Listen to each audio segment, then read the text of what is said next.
Dans le cadre de cet atelier que nous proposons au sein du CRIFPE de l'Université de Sherbrooke sur la recension des écrits avec NVivo, Stéphanie Lanctot et moi, Béranger Banteux, qui sommes étudiants au doctorat en éducation à l'Université de Sherbrooke, nous avons réfléchi à plusieurs façons de vous présenter cet outil que nous avons expérimenté et testé.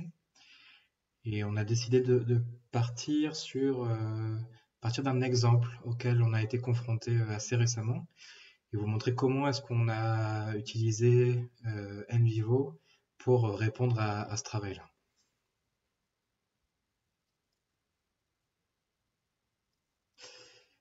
Donc voilà, j'avais une recension à faire.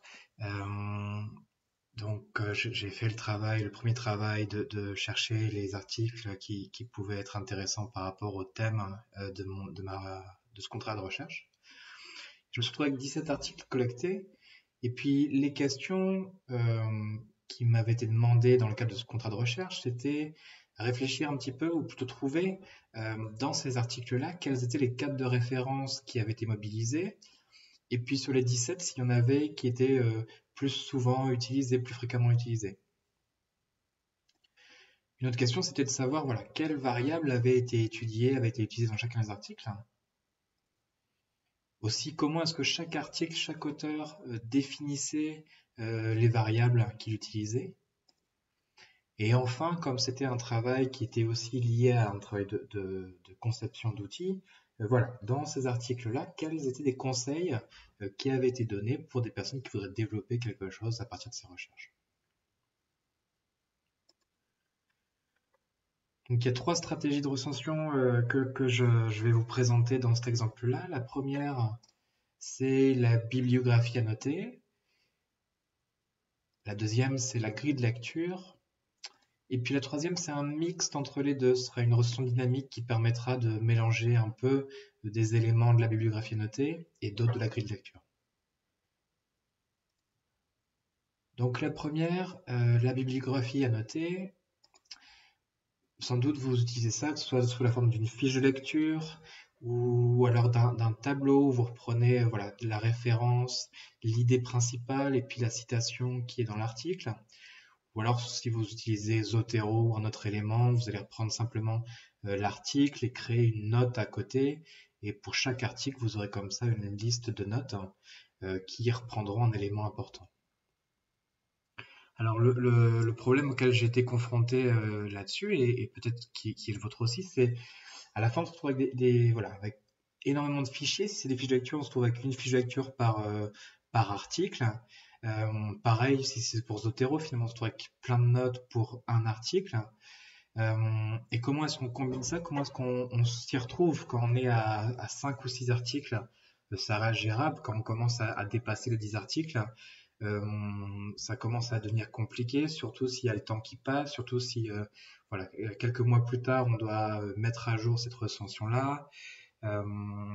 Comment est-ce qu'on regroupe les informations? Est-ce qu'on copie-colle? Comment on s'organise?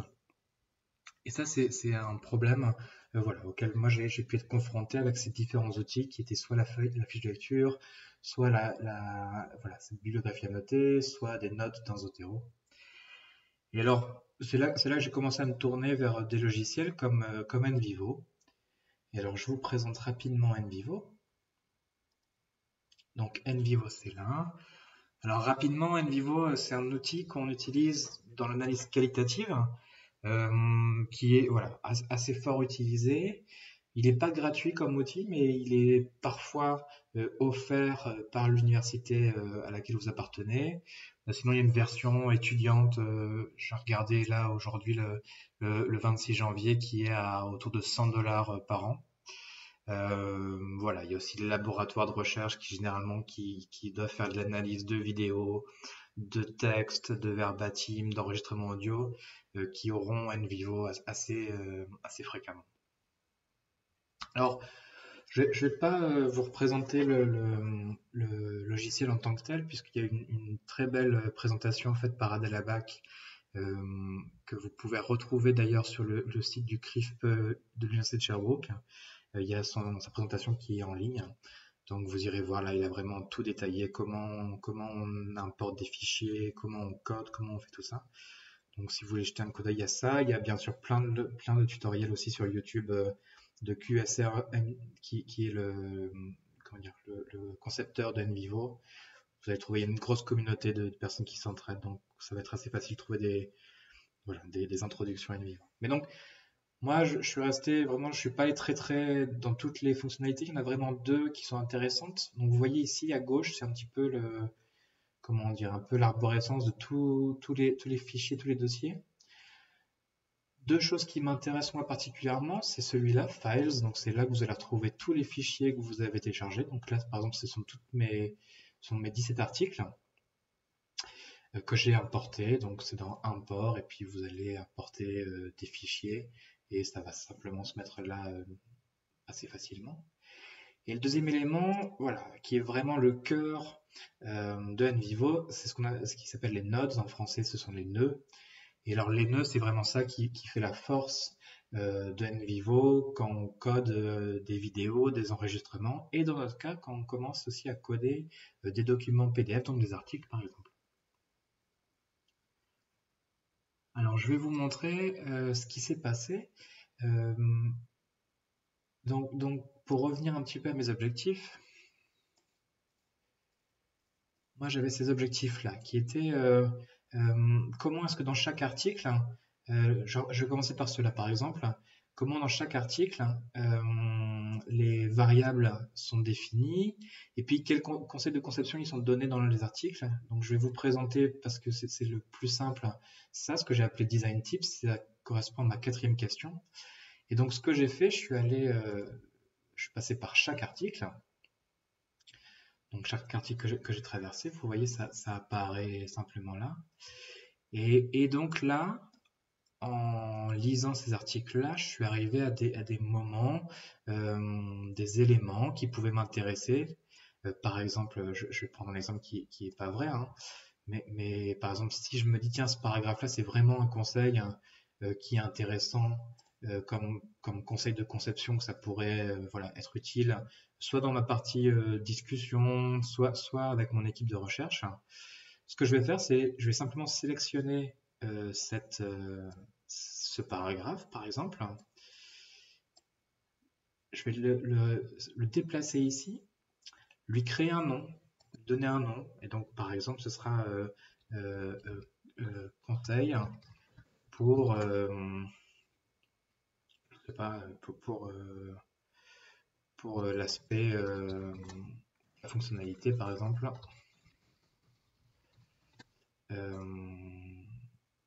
Chat.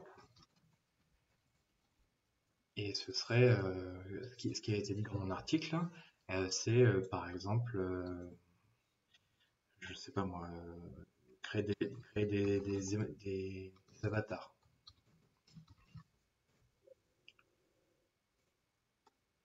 Alors, pardon, hop, il y a quelques symboles qui entrent pas. Et donc vous voyez, ça vient s'ajouter ici.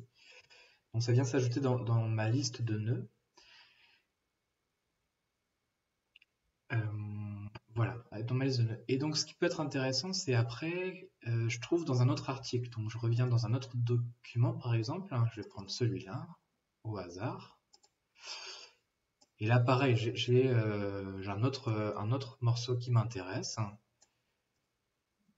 J'ai une autre idée qui m'intéresse, qui pourrait être, par exemple, pareil, donc pour la fonctionnalité, conseil pour la fonctionnalité chat.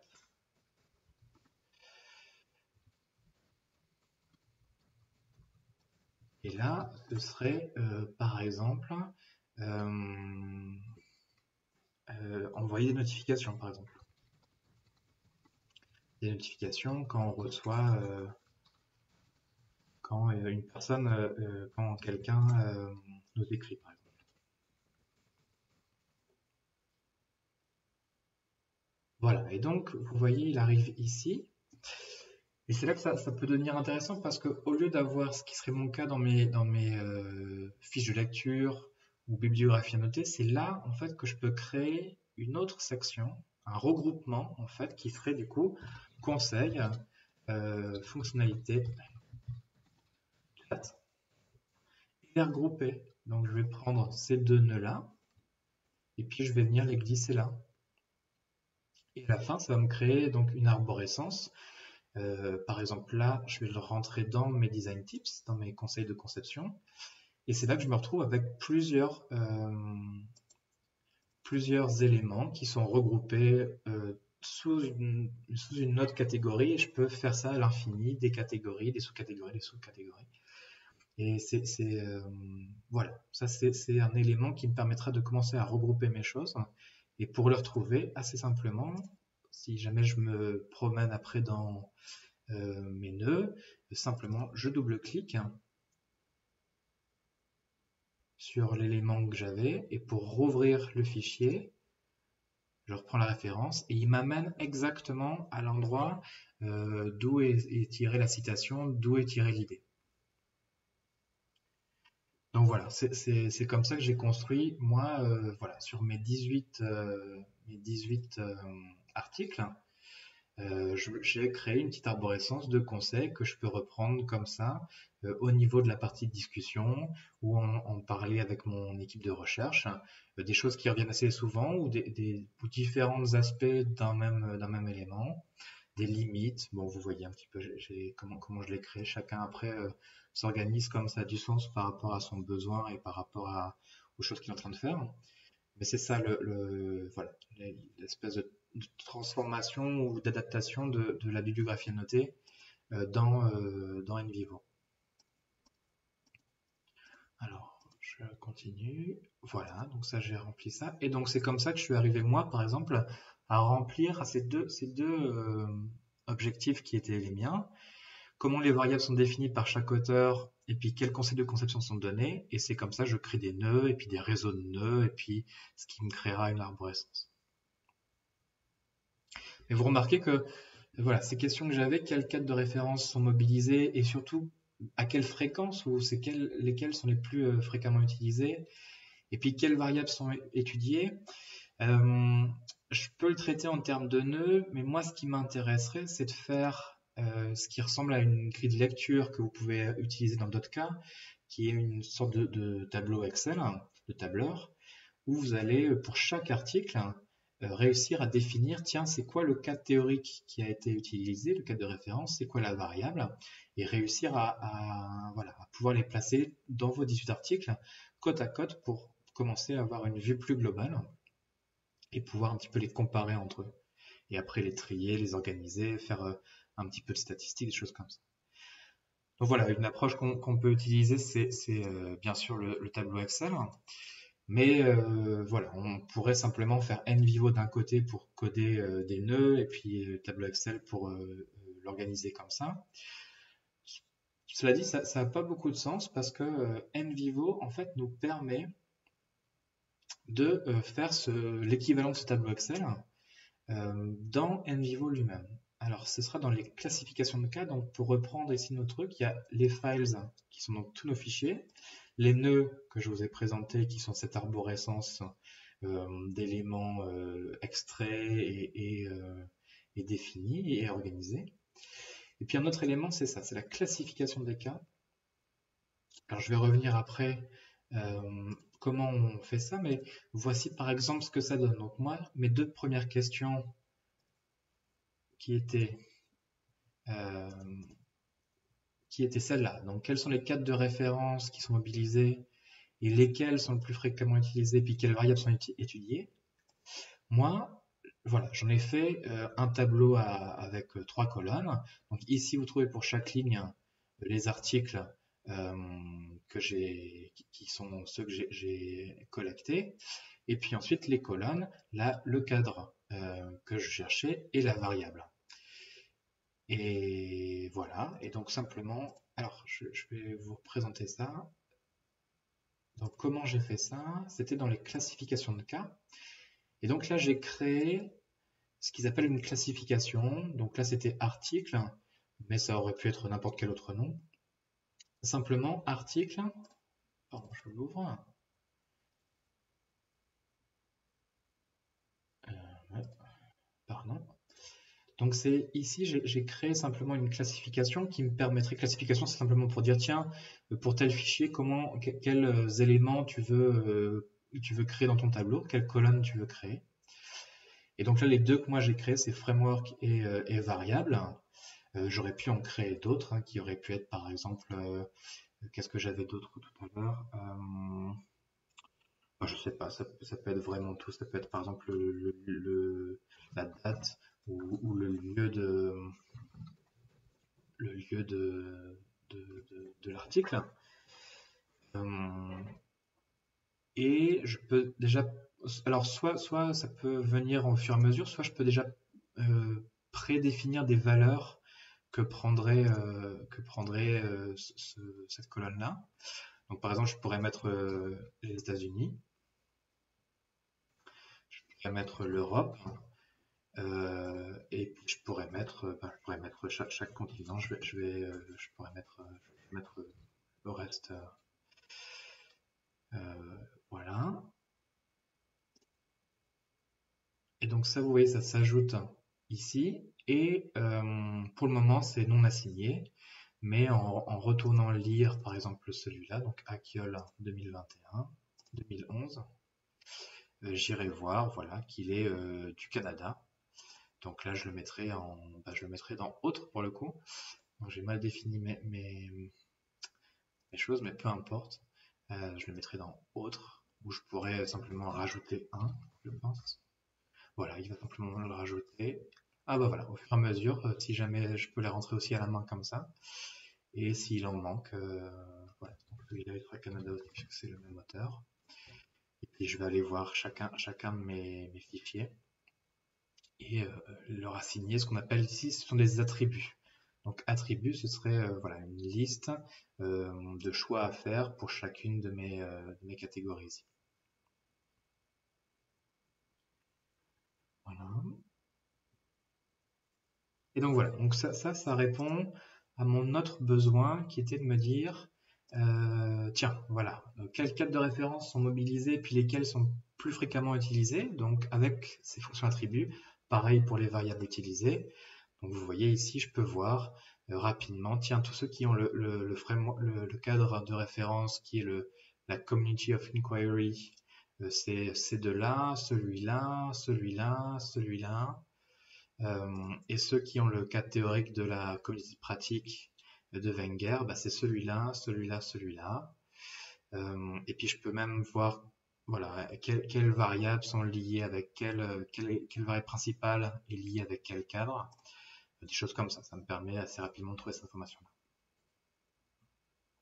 Donc j'ai répondu à mes questions. J'ai répondu là, j'ai réussi à trouver, voilà, j'ai répondu simplement dans le même logiciel sans devoir avoir plein de fichiers différents, un fichier Word ou alors des notes dans Zotero et un fichier Excel ou un tableur à côté. J'ai réussi au même endroit de les rassembler et c'est l'un des avantages de NVivo, on peut rassembler. Alors, je vais aller encore plus loin parce que en fait NVivo il a cette chance-là, cette possibilité d'aller faire évoluer, notre grille. Disons que si on arrive, et c'était mon exemple là, j'arrive, moi, avec des questions que je veux déjà un peu poser pour chaque article. Je voudrais savoir quel est leur cadre, quelles sont leurs variables et comment ils sont définis, des éléments de méthode, des résultats. Bon, c'est un peu les questions qu'on pose habituellement à des articles et qui constitueront notre fiche de lecture à peu près. Mais cette grille-là, si j'étais dans un tableur Excel, je serais assez limité si jamais j'avais des choses qui répondaient un peu ou alors qui sortaient du truc. Par exemple, là dans Métaux, en fait, j'ai beaucoup d'éléments et ça, j'aurais dû tout mettre dans une seule case.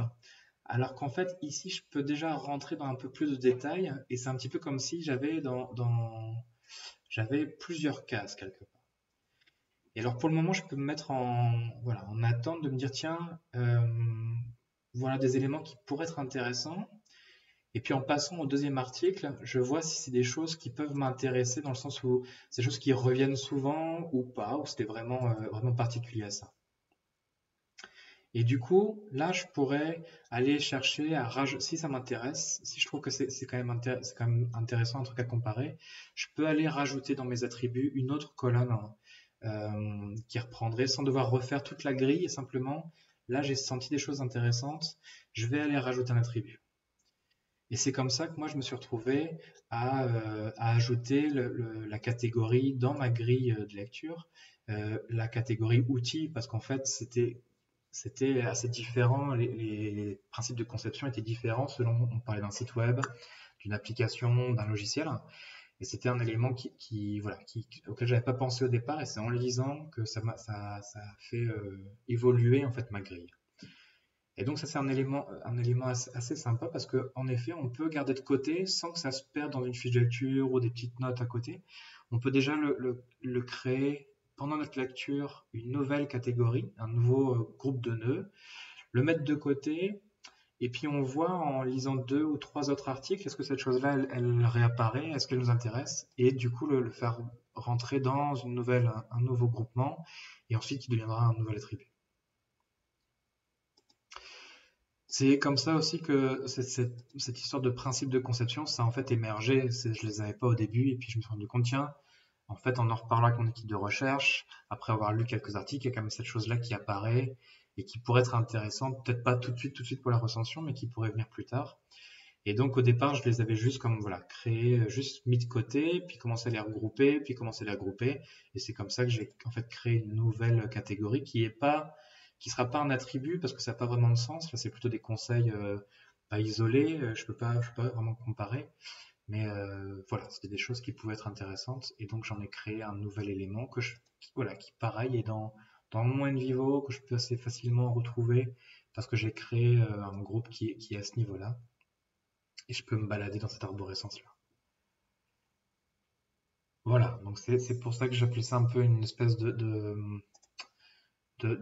recension dynamique, en tout cas d'une espèce de grille de lecture qui n'est pas figée, bloquée, et du coup il faut que je crée plein d'autres fichiers à côté, des notes pour me rappeler, mais en fait j'arrive dans le logiciel, grâce à NVivo, à le faire évoluer assez naturellement, sans perdre trop d'informations, ni mélanger le nombre de fichiers.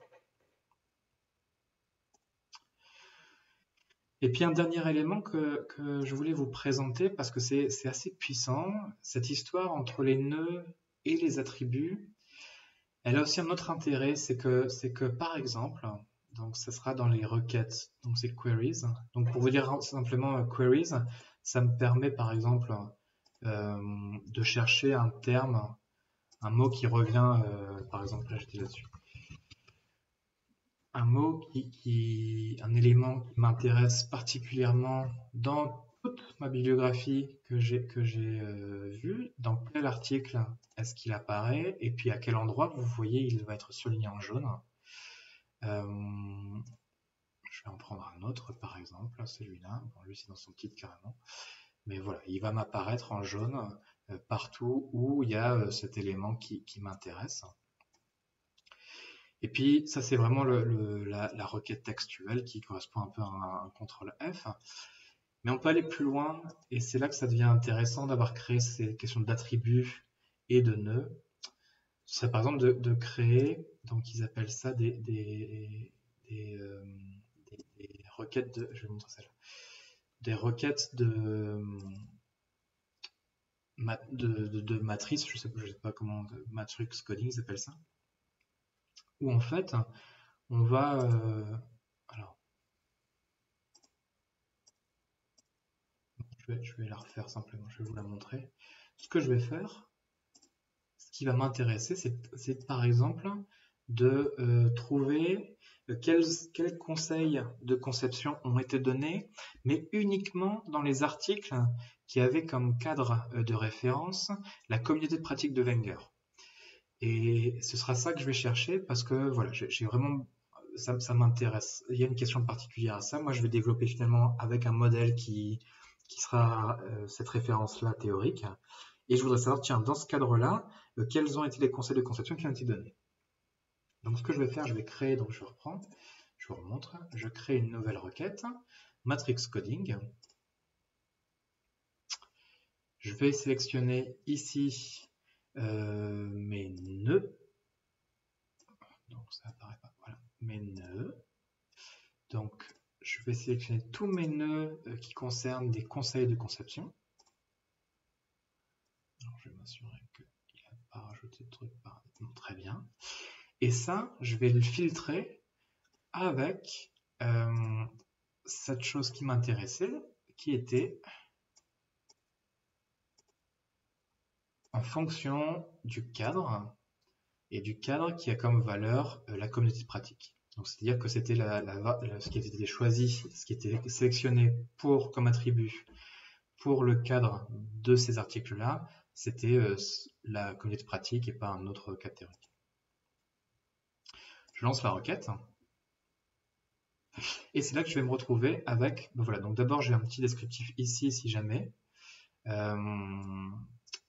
Et c'est là que je vois par exemple, dans un article qui a mentionné comme cadre de référence la communauté de pratique, un élément qui avait été signalé, c'est celui-là. Et si je veux aller voir dans le texte, je double-clique, je vais dans le fichier directement, et j'arrive voilà, à l'élément qui est un conseil de conception uniquement dans un fichier qui faisait référence à la communauté de pratique comme cadre théorique.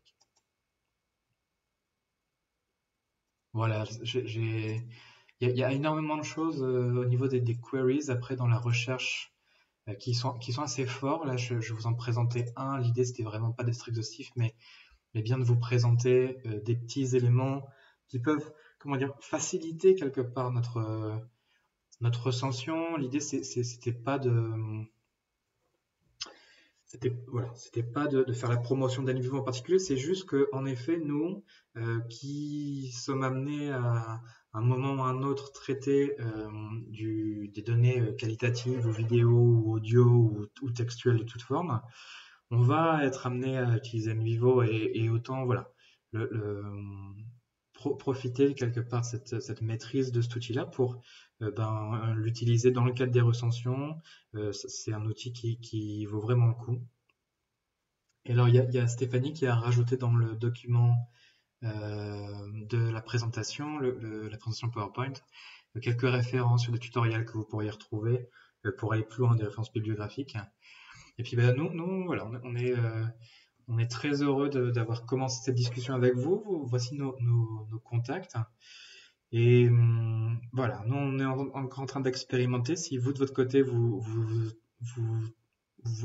emparez de NVivo pour faire vos recensions, vous trouvez des trucs intéressants, vous l'utilisez de façon différente, c'était vraiment pas prescriptif, c'était voilà comment est-ce que nous on a utilisé ces deux aspects-là, les nœuds et puis les attributs pour transformer un peu les outils qu'on faisait d'habitude, hein, la bibliographie annotée, les notes avec Zotero, c'est des choses qu'on fait dans le quotidien, les grilles de lecture avec Excel, pareil.